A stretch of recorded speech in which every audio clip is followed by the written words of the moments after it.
It's real talk. It's real talk. It's real talk. It's real talk. It's real talk. It's real talk. Yeah. Welcome to Real Talk with your host, Chip Washington. It's real talk. It's real talk. It's real talk.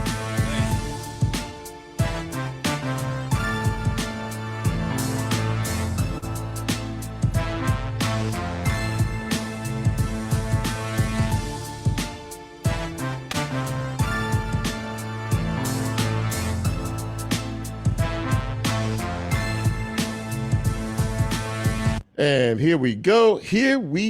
On this Monday, the 22nd day of August, 2022. You're in the midst of Real Talk Memphis. It is 6 o'clock straight up on WYXR 91.7 on your FM dial. And I'm going to tell you at the outset, they're doing some testing in the building of the fire alarms and things like that. So if you hear some strange noise during the broadcast, and I hope that they're in the midst of doing some testing. All right. I am your humble host, Chip Washington. Hi, good to see you on this Monday. I hope that you had a good weekend, good week past, and a good Monday. Today was a very nice day, by the way. Temperatures did not get out of the 80s, but they did get close enough to 90. The humidity was a bit high, but you know what? I'll take it. I thought it was a really, really nice day today. And, I hope you got a chance to get out and enjoy it, if that is your thing, of course. A lot of ways to catch this fine piece of radio broadcasting. Of course, 91.7 on your FM dial live. Right now, we are also on the WYXR app.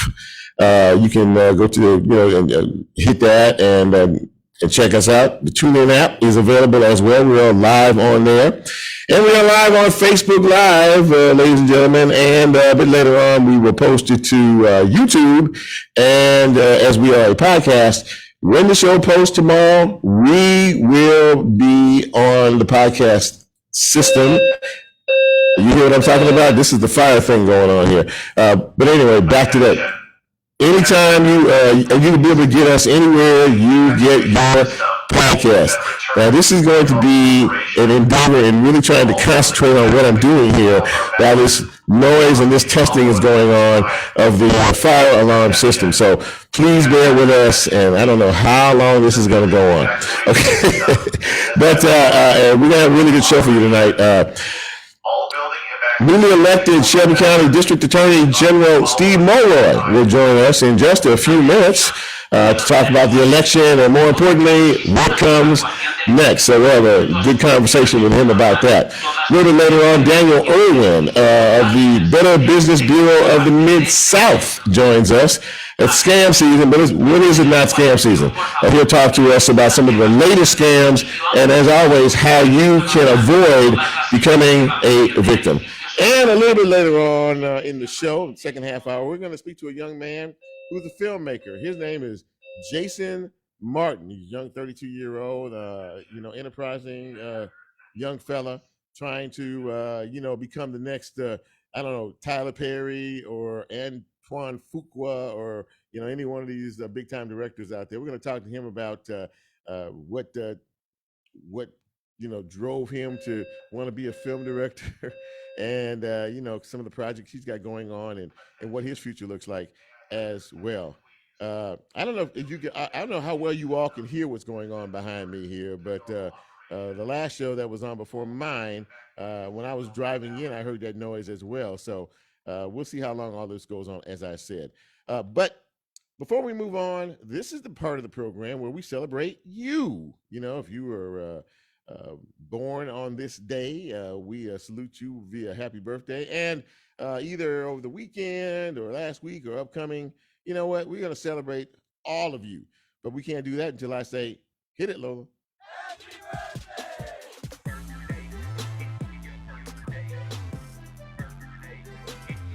Yes, indeed. Let's get to the birthdays on this day. Happy birthday to Bertha Pickens. Bertha's celebrating her birthday today, as is Janice Johnson Lee, Eric Wells, LaDorcia J., Thomas Boyling celebrating today, as is Paula Sanford Stout. Paulette Todd Little is celebrating today. Happy birthday, Terry Cox, Tyrone Say, Carolyn Covington, and Chip Johnson. No relation to the first part of my name, but he is the mayor of Hernando.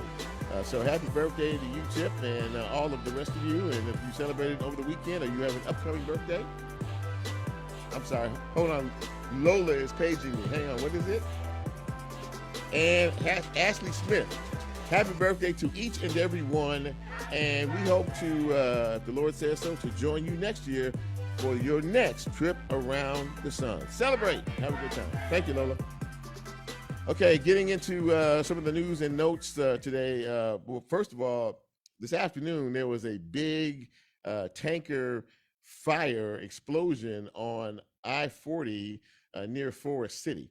Happened about 2:30 or so this afternoon, and that tanker is still on fire, as is apparently some other vehicles who were caught in that.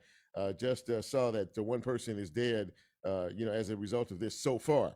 When I left the house, this fire was still going. I mean, it was still pretty much engulfed.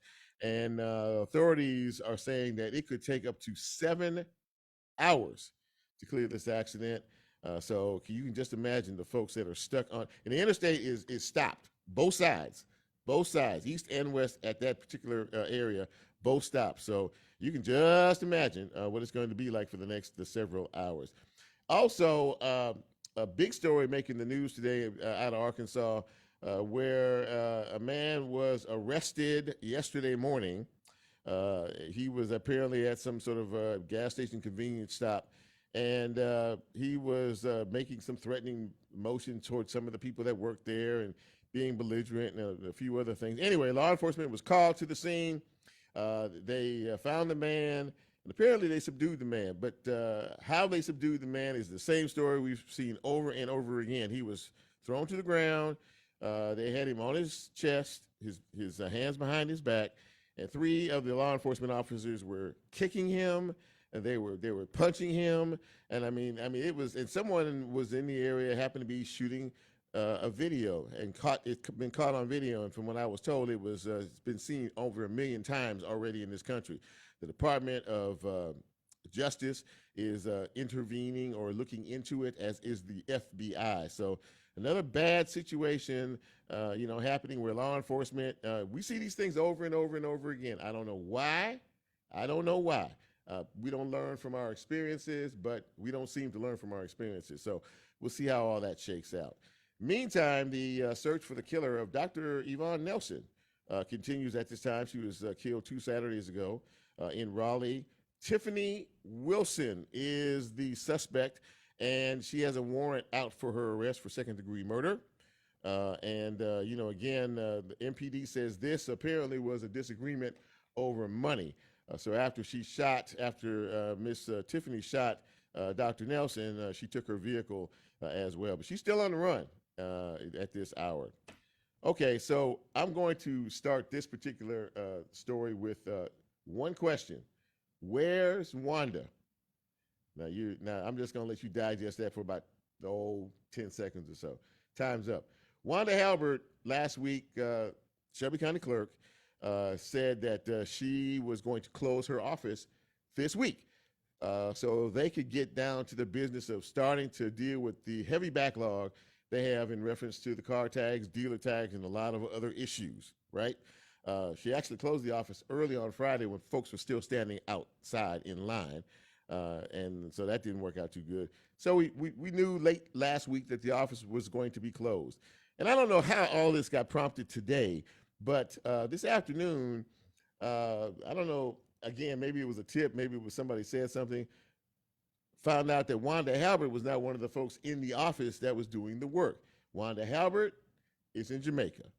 She is on vacation. She is, I guess, tanning and sunning and shopping and doing things that people do while they're on vacation, while folks here are still trying to, figure out what the heck is going on with their situation. The state comptroller's office, you remember a couple of weeks ago, the Shelby County Commission asked for the state to intervene to try to help to alleviate this situation. Well, the state comptroller, once he found out that she was not in the office and that she was out of the country, issued the following statement. He says, the clerk's decision to travel to Jamaica this week shows that her apologies were meaningless. Her decision to take a trip damages her credibility and shows a complete lack of awareness. The clerk is AWOL, while her staff is left behind to clean up the mess.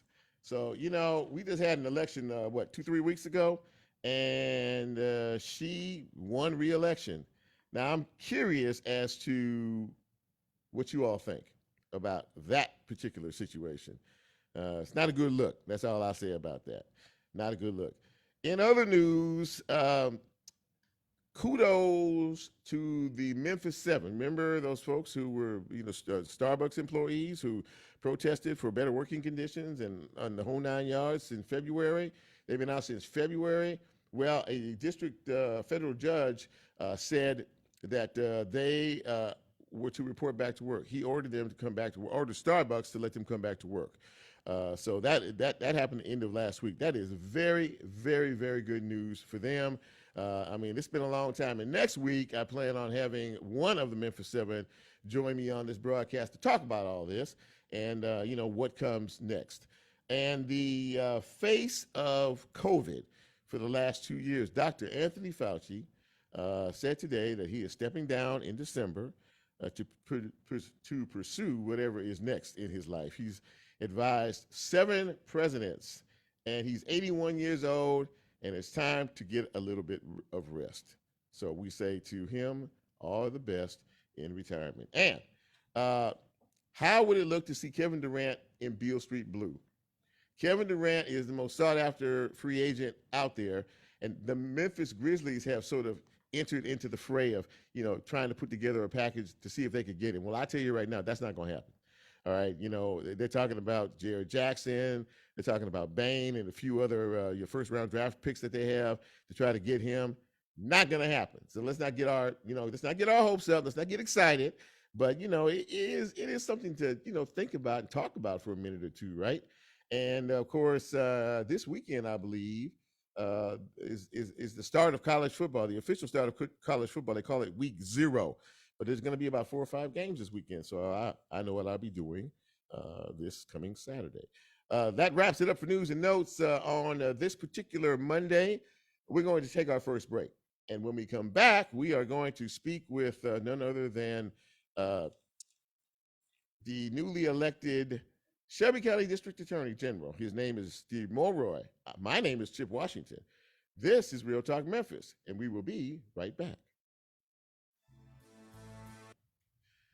Steve Mulroy, are you there, sir? Oh, okay.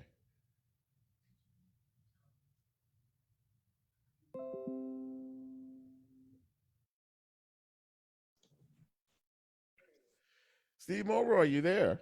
I am here. How are you? Hey, good to see you, man. How are you? I'm hanging in there. Thank you. That is all we can do, my friend. All we can do. So listen, we're in commercial break, and when we come back, you and I are going to chat for a few minutes, okay? So just hold on. Stand by. All right. Thank you. It's real talk. It's real talk. It's real talk. It's real talk.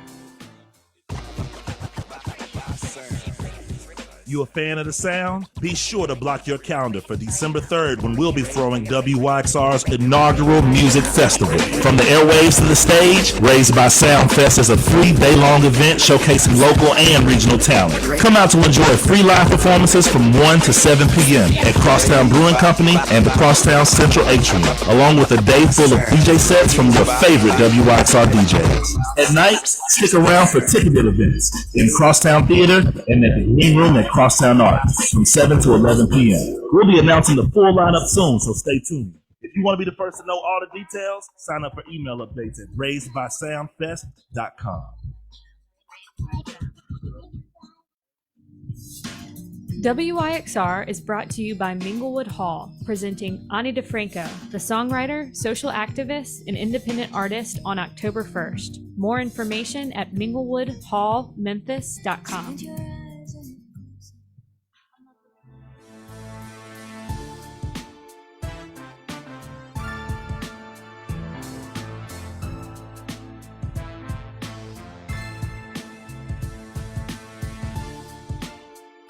Get Real Talk on the TuneIn mobile app under WYXR, and he's now streaming live on Facebook. And you can also catch a rebroadcast on YouTube. Just put WYXR in the search box and hit subscribe. Now back to more Real Talk with Chip Washington. Real talk, it's real talk. It's real talk, it's real talk. It's real talk, it's real talk. It's real talk, it's real talk. And welcome back to Real Talk Memphis on this Monday evening, and very happy to have my first guest with us. Of course, we had a big election a few weeks ago, and there were a couple of featured races in this particular election cycle. One of them was a juvenile court judge, and the other, and probably the one with the most focus and spotlight, was the Attorney General race between Steve Mulroy and Amy Wyrick. Well, Steve Mulroy came out victorious, and he joins us now on Real Talk Memphis. And it is good to see you, sir. I haven't seen you for a while, but congratulations and welcome to Real Talk. Thank you very much. It's great to be here. Absolutely that. So, and before I even get into this conversation, I saw a post from you over the weekend, and you were in Florida visiting a very special young lady, your mother. And how's she doing, by the way? Well, thank you for that. She's 19 years young, Yes, sir. and she needs a little more help in the last 8 months than she did for the 95 years before that. But she is still healthy and alert and enjoying life. Absolutely. Well, it was just wonderful to see that. God bless her. All right. So, you won this, rather big race. And I guess the first question I have for you is, it was a pretty contentious, campaign, no doubt about that. But what was it, in your opinion, that told voters it was time for a change and you were the change that was needed? Well, what told voters it's time for a change, I think, is the fact that we were becoming nationally notorious. We were getting national attention for all the wrong reasons over the last decade. I mean, obviously, the most important thing is that we had ever rising crime. Violent crime had been steadily rising over the last decade to the point where we were number one in the country. Mm-hmm. And at the same time, we've been cited by studies for prosecutorial ethics problems, cited by courts for prosecutorial ethics problems, and cited by courts for racial discrimination in our criminal justice system. And I think there was generally, among most of us anyway, an overall need to make sure that the system became fairer and our streets become safer. Well, you obviously have a very big, job ahead. When folks, elect people, move older folks out, people in the current position out, and bring somebody new in. There are always lots of challenges. There's always lots to focus on, in this endeavor. So, what are some of the main points as you prepare to take office that you are looking at, as you start to move down the road a little bit? Well, the absolute unconditional priority has to be reducing violent crime. That's job one, period, full stop.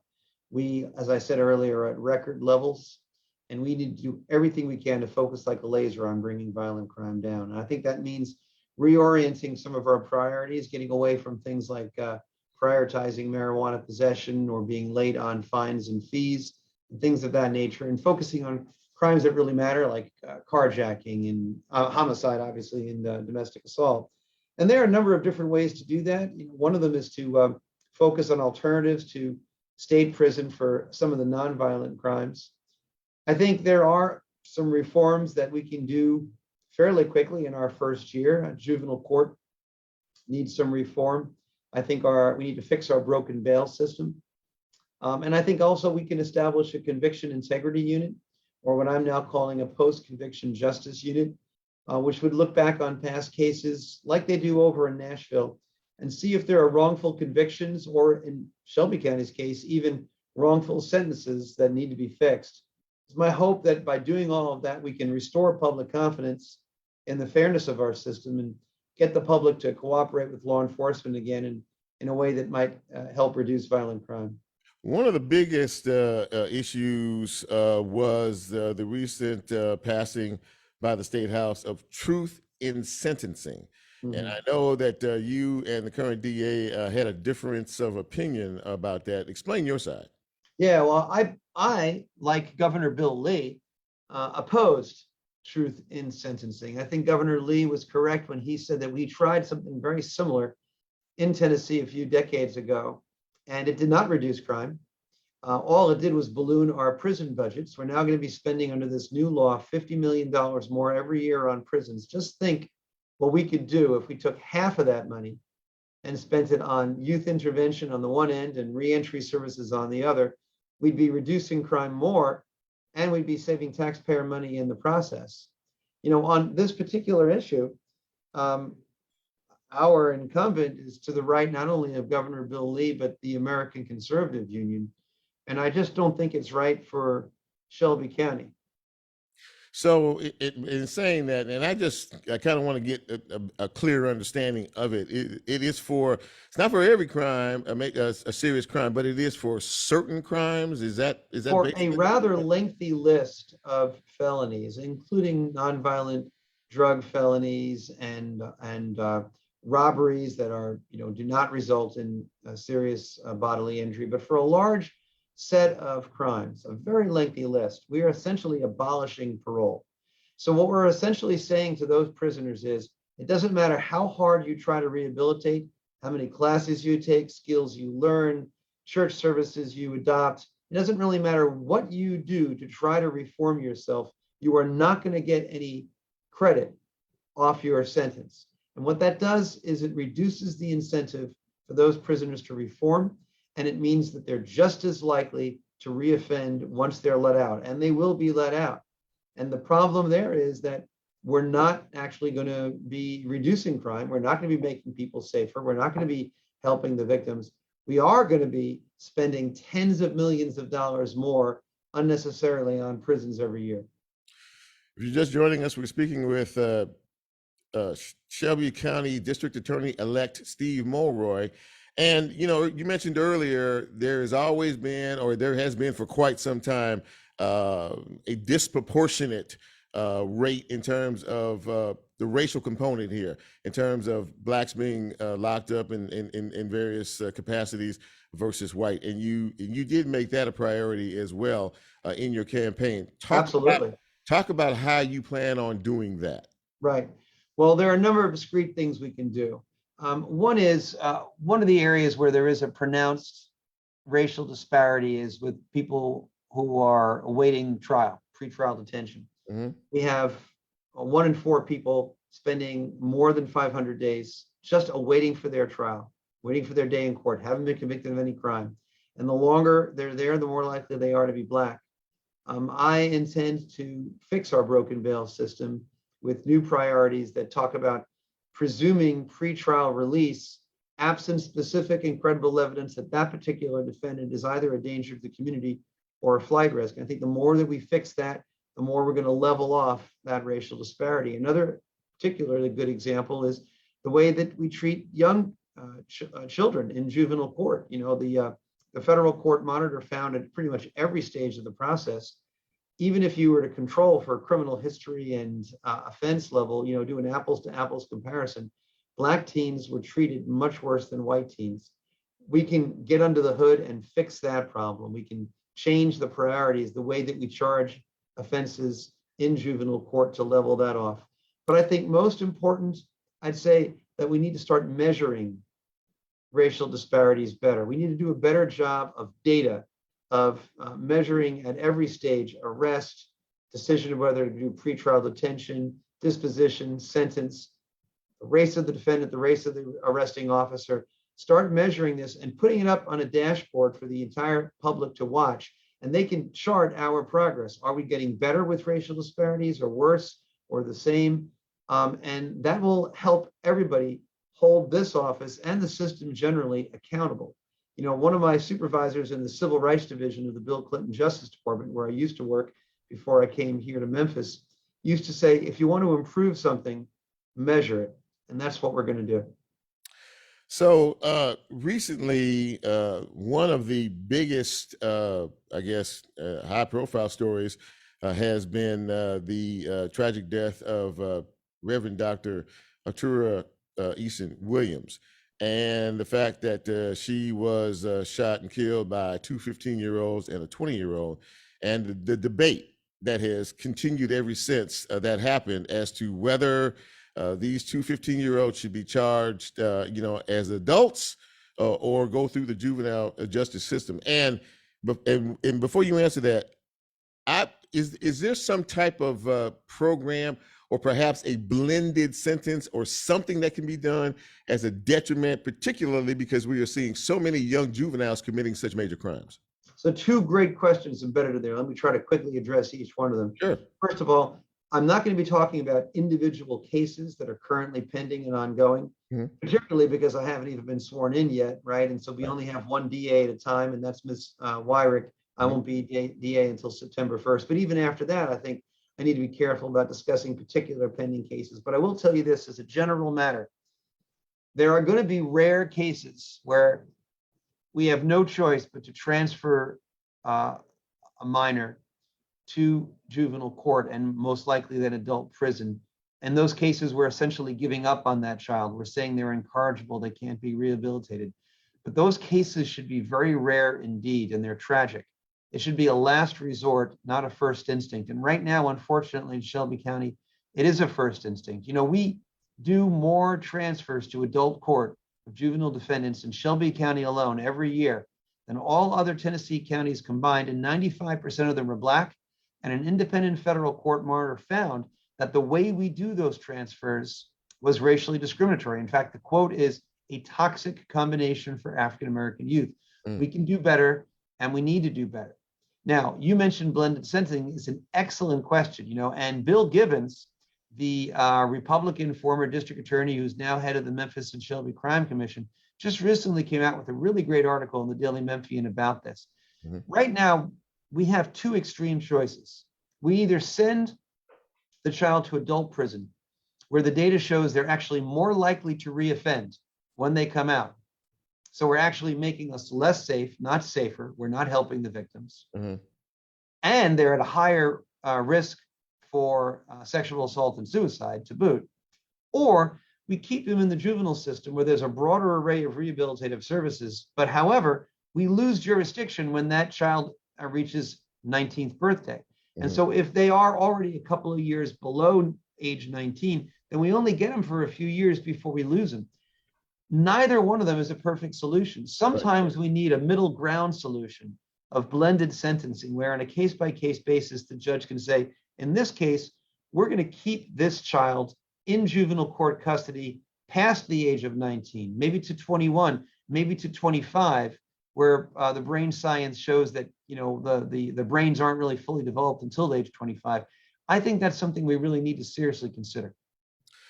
Well, there is a lot on the plate, and you're gonna be a very busy person. But listen, I just want to say thank you for coming on the show tonight, and having a chance to kind of just sit back and explain to folks, just kind of where you're headed, and what's going on with you. We realize it's going to be a process, but I want to thank you for coming on this show, and I also want to ask if I could tap on you from time to time. I know you'll be very busy, but as time moves on down the road, just to kind of take your temperature and the progress report, and seeing how you're doing in your new role. Anytime, happy to do it. Thanks a lot. Thanks, Steve. Appreciate your time. Thank you so much. Take care now. Bye. You too. Great interview with Steve Mulroy, the newly elected Shelby County District Attorney General. As he said, he takes the seat on September 1st. We are going to take our next break, and when we come back, we are going to talk about scams, and we're going to talk about how there seem to be so many we can't even keep account. But more importantly, Daniel Irwin of the Better Business Bureau is going to drop by and talk to us a little bit about how we are not the victims. This is Real Talk Memphis. I'm Chip. We'll be right back. Daniel Irwin. Hey, how are you? I'm doing well, my friend. How are you? Good. It's not often I get to follow Steve Mulroy. So Man, hey, I'm telling you, man, you riding high cotton tonight. I was gonna say, man, that's kind of tough to follow. No. You're an expert all on your own. So listen, we're in a commercial break. When we come back, you and I will chat, okay? All right. Thanks, man. Hang on. Stand by. Show page, and you can be a part of the Real Talk experience. So as he always says, go out and tell somebody. We'll be right back. It's real talk. It's real talk. It's real talk. It's real talk.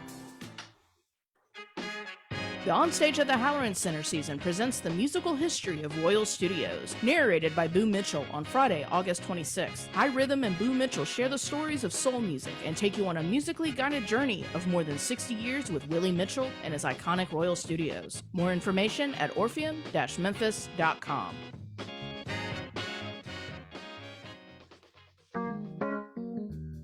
Support for WYXR comes from Focal Point. Located in Crosstown Concourse, Focal Point is a Southern College of Optometry clinical facility that offers fittings with designer eyewear and eco-friendly frames. Learn more at focalpointcrosstown.com.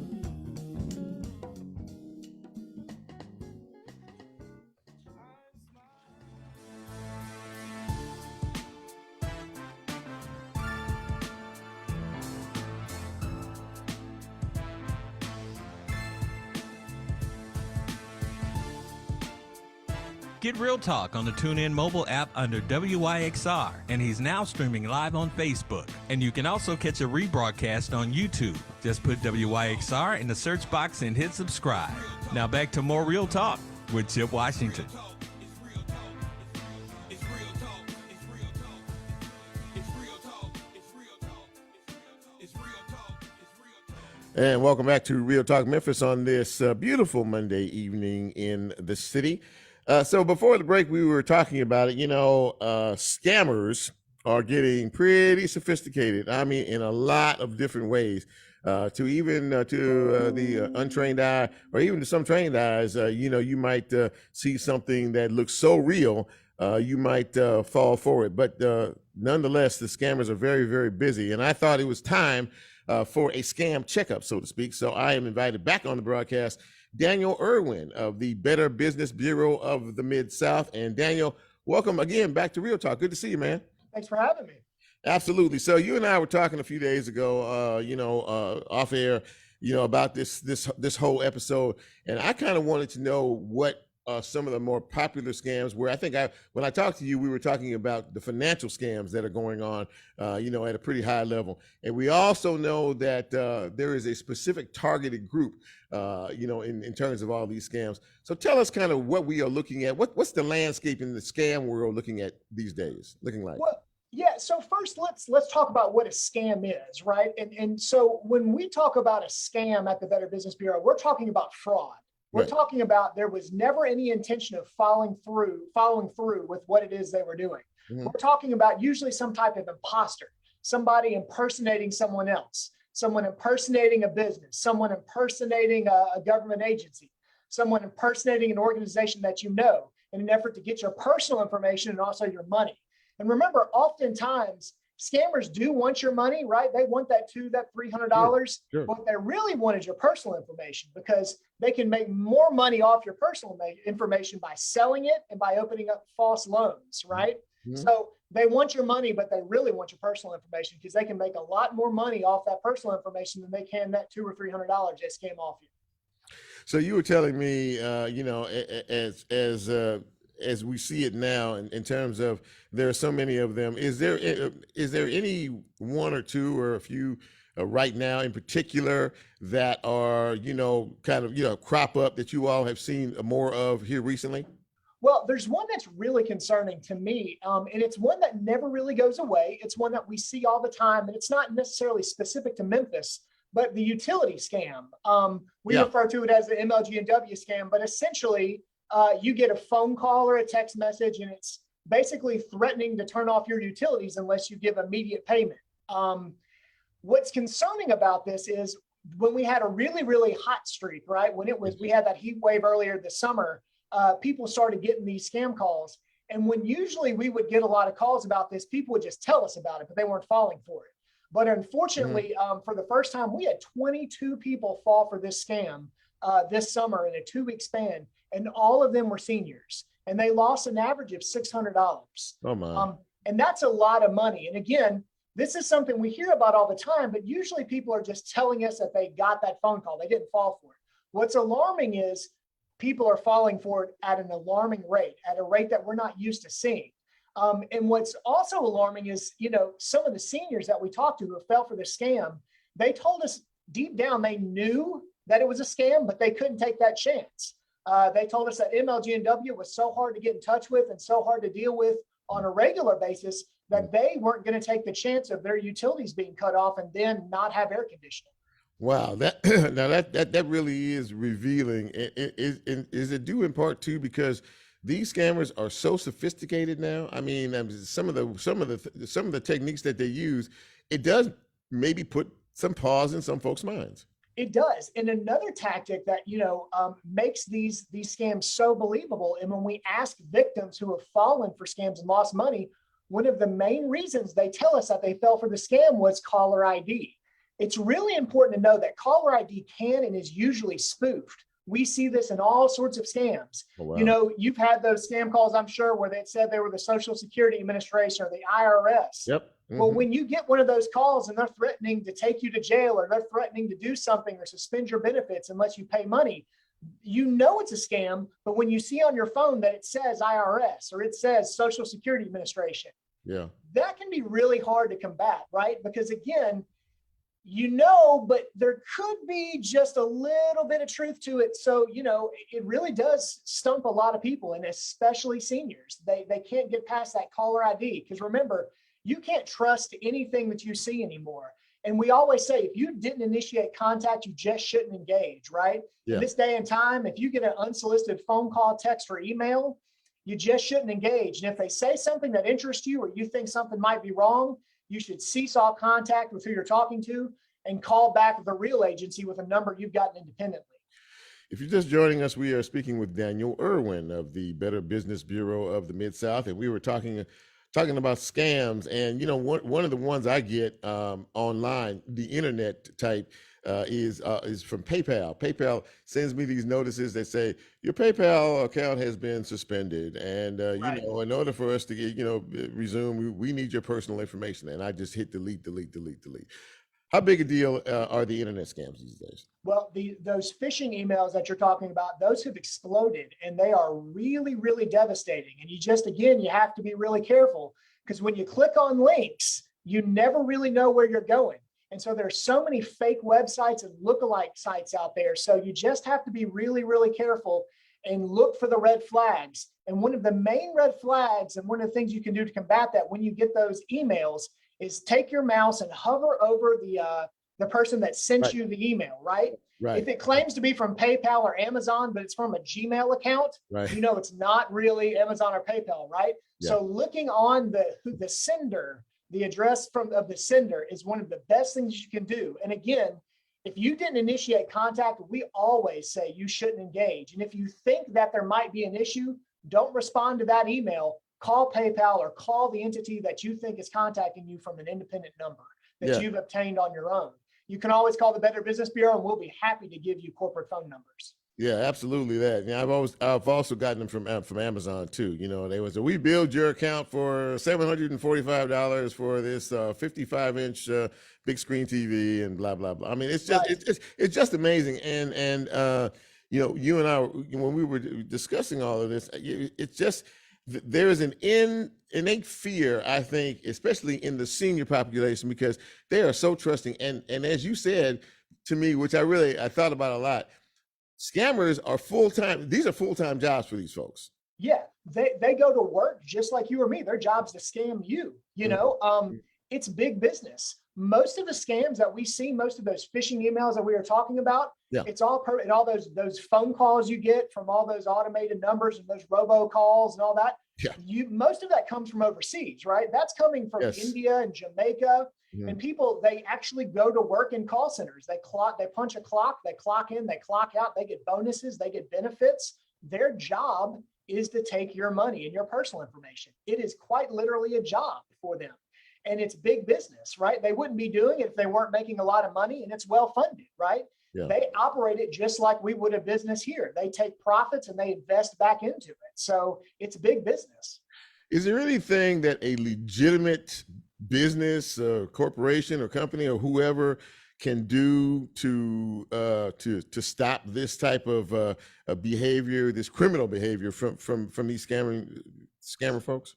Well, it's really hard because unfortunately the scammers have kind of outpaced the rest of us, right? But what the good thing that a lot of major companies, including Amazon, Walmart, some of your major retailers and your major companies, they do have entire pages on their websites specifically about fraud, right? Like if you go to Amazon's corporate page or Walmart or like I said, any major retailer, most of them will have an entire section of their website devoted to the different types of fraud that their company is usually impersonated by, right? Or the types of fraud that their company might be used in, or other people would use the name of their company in.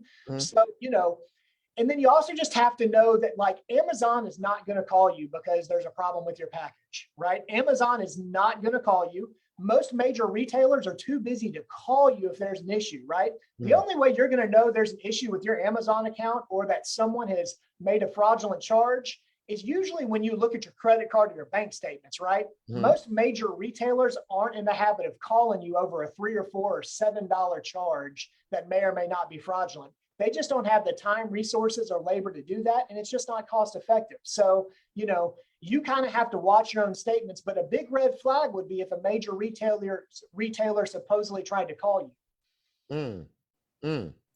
Yeah, that's that make you pause for sure.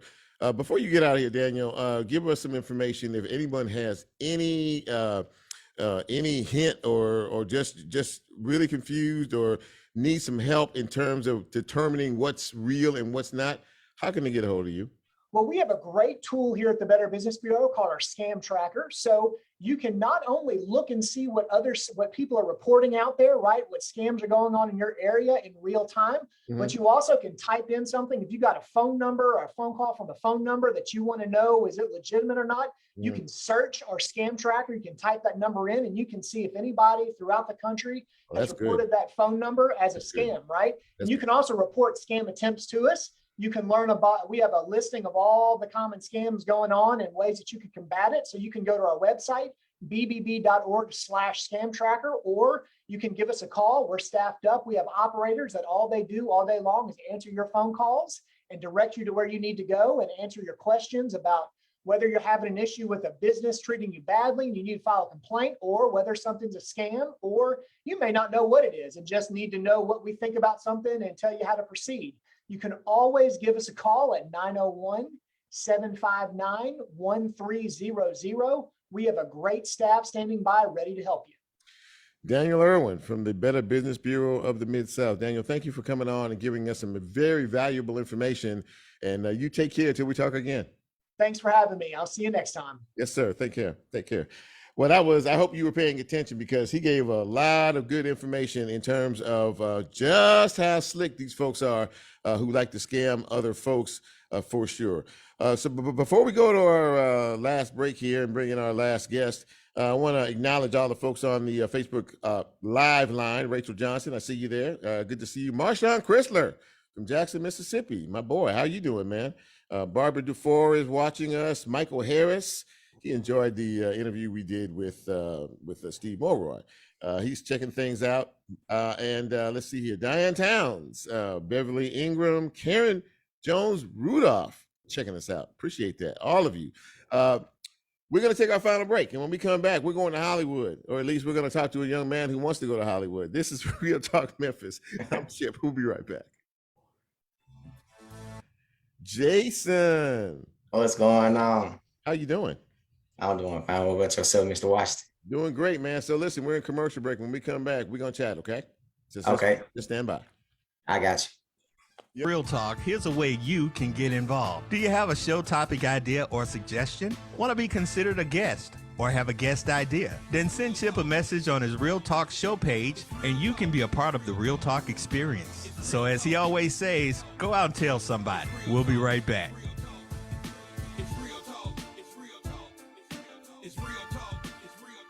The Brooks is open in Overton Park. Home to Memphis art collection since 1916, the Memphis Brooks Museum of Art holds the largest collection of world art in the region, with more than 10,000 works spanning 5,000 years of art and cultures. Remember, every Wednesday is free and open until 8 p.m. They are a proud sponsor of WYXR. For more information about the museum and their exhibitions, visit brooksmuseum.org. You belong at the Brooks. Music meets you wherever you are. A great record finds you, and the trick it pulls off is that it records you. The music always remembers who you were when it first hit you, and for the rest of your natural-born life, wherever you go, music can take you back to whoever you were. At Loaded for Bear, the way we approach art and brand design is to find our clients wherever they really are, meet them there, and create lasting work that captures who they are. Just like y'all, we're from Memphis, and we're listeners. Loaded for Bear is proud to ride for WYXR and community radio anywhere.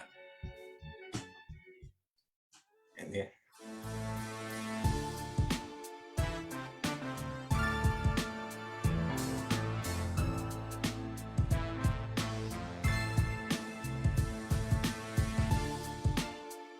Get Real Talk on the TuneIn mobile app under WYXR, and he's now streaming live on Facebook. And you can also catch a rebroadcast on YouTube. Just put WYXR in the search box and hit subscribe. Now back to more Real Talk with Chip Washington.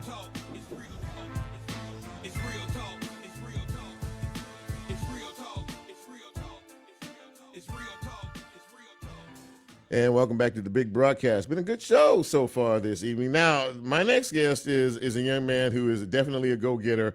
And he actually reached out to me a couple of weeks ago and, made contact and wanted to, come on the show and talk a little bit about what he does. He is a filmmaker. He's a young filmmaker. I believe he's in his early 30s, and he's doing a lot of things in the city. And let me tell you something. If anybody's going to make it in this business, just from perseverance alone, it's my next guest. Please welcome to the show, Jason Martin. Jason, welcome to Real Talk Memphis. How you doing? I'm doing fine. What about yourself, Mr. Washington? Man, we are doing okay. We're above ground, so that's always a good sign. When you're above ground, it's better to be seen than to be viewed. So yes, I'm sir. doing well. So you were telling me offline a little bit about what you've been doing, and I guess I want to start at the beginning. What was it, and how early an age was it that you determined that you discovered that this is the area that you wanted to be in terms of making films?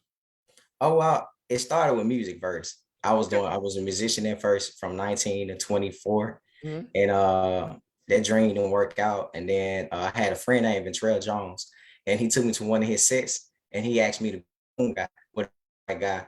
And I fell in love with it after that. My first time ever just seeing the scene and how it was developed and how the characters, how they develop and how the scene is put together in the setups. So when you look at all the movies and some of the great movies out there, some of the great directors, are there ones that you see from a style perspective that kind of match what you choose to do? I mean, some of the greater directors, some of the big directors out there. Well, we're talking about Antoine Fuqua comes to mind with what you do, because there's a lot of action type stuff. Is he one of the people that you may want to emulate one day? Oh, Christopher Nolan, hands down. And who is he? He's the guy that directed The Dark Knight, Batman. Okay. Yeah. So what about that genre interests you? The storytelling.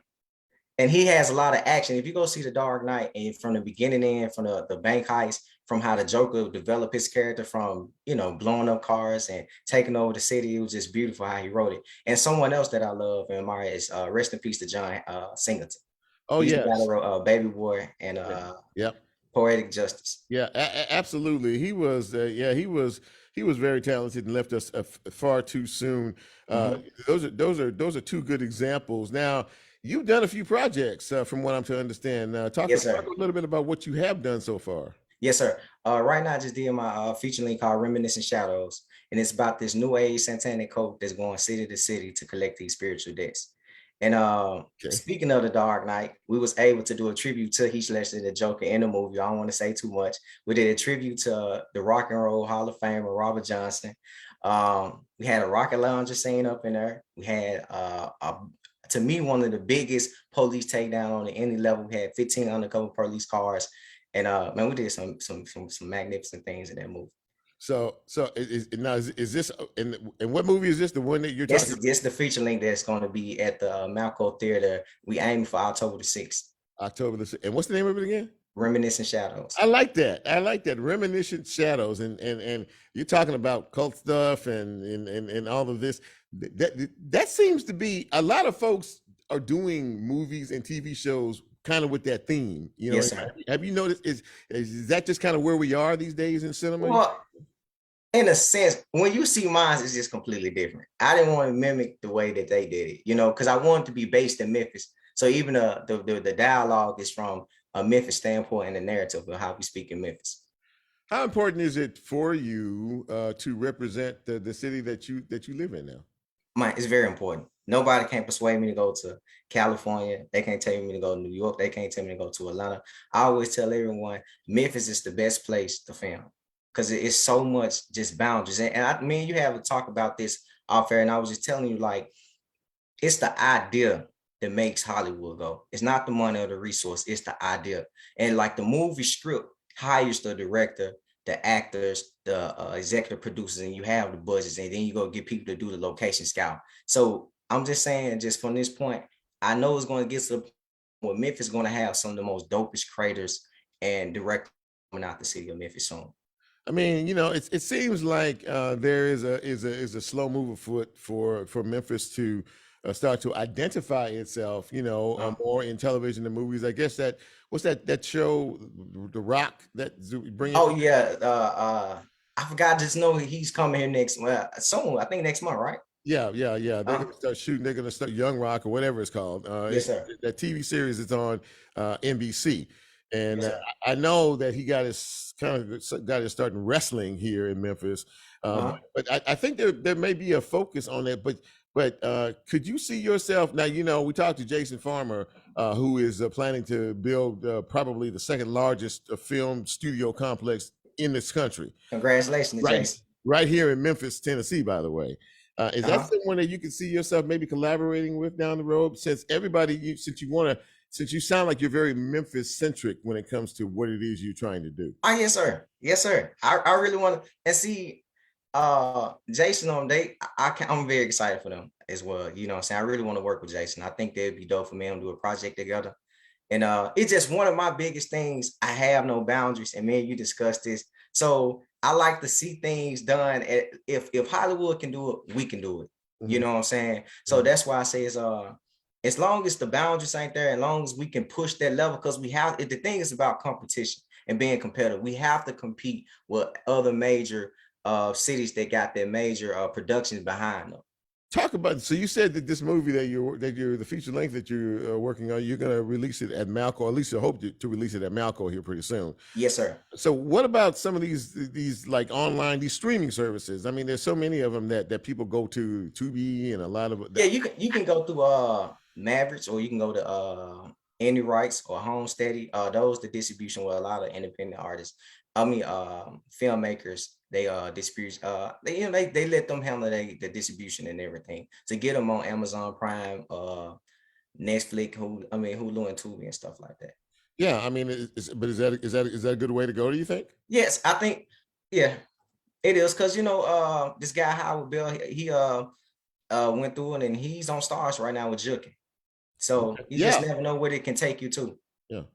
Mm-hmm. Well, I mean, I love your determination. Now, you said that I always talked about the fact that, these movies, they take money to make. Right. And, funding has to be a big part of that. But right. You seem to, and I think you understand that. But you depend on the kindness of others in a lot of things you do, don't you? Well, it's not the count. It's about building relationships. Okay.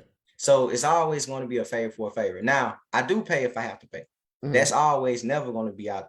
That's never what that is. It's more about a favor for a favor, as how can this help benefit me as much as you can benefit one another. You see what I'm saying? Yeah, sure. But yes, most definitely. If it come down, if you ask any business owner, I always ask them the first thing, how much would this cost an hour to rent it out? I moved back then. I got my own production space where I live and sleep at my office. So money would never be the issue. It's just most of the time when I come to them like that, they be like, well, it's not about the money. It's about, can we trust you with the branding of our company? Do you have a team of actors, actresses, and other technical folks that you generally work with project per project? Yes, sir. John Hamilton. I want to give a special shout out to my guy, Keith Neal. I executive produced his project called Black Girl Big City, which is on Amazon Prime and Tubi. Over 100,000 views on YouTube. We have a shout out for Bro Man from the Fifth Floor for Martin. The guy that plays the Earth, I forget his name. And I just want to give a special shout out to him and all the actors. I hang with, like, I got my own particular. I ain't gonna sit here and lie. I have my favorite few actors that I like, but I'm always into networking with other actors as well. Well, listen, that all sounds, really good, and you sound like you're a very loyal young man. And I just, before I let you go, I see a motion picture in your future that features a dynamic, intelligent, good-looking radio personality. I don't know. I see a scene. I don't know who it is, but I see a scene in the movie that you could just drop that right in there, and I think that was really good. It could be so listen, man. I'm really proud of what you're trying to do here, and I have no doubt that you're going to be very successful. And Jason Martin, thank you so much for taking time to come on the show, and thank you for reaching out to me, man. I really enjoyed the conversation, and I wish you nothing but the best. And I look to see you down the road and a big time success. Okay. Yes, sir. Thank you. All right. Take care of yourself, man. Have a good night. You too, sir. Yes, sir. Well, I tell you what, ladies and gentlemen, good way to end the show there. That young man has a lot of potential, and I think he's going to do very, very well. As Lola plays us out, another great edition of Real Talk Memphis on this Monday. I want to thank my guests. The newly elected Shelby County District Attorney General Steve Mulroy joined us a little bit earlier. If you missed it, you can check it out here on Facebook Live. And, of course, if you do the podcast thing, you can check that out after we download the show tomorrow. Also, Daniel Irwin gave us some great pointers from the Better Business Bureau of the Mid-South. And you just heard Jason Martin as well. Really appreciate all of you checking us out. Really appreciate all of you being a part of what we try to do each and every week on this broadcast. Next week, by the way, just kind of a sneak peek. I gotta go look at it now. Newly elected juvenile court judge Tara Sugarman is going to be one of my guests next week, as well as one of the Memphis 7 from the Starbucks situation.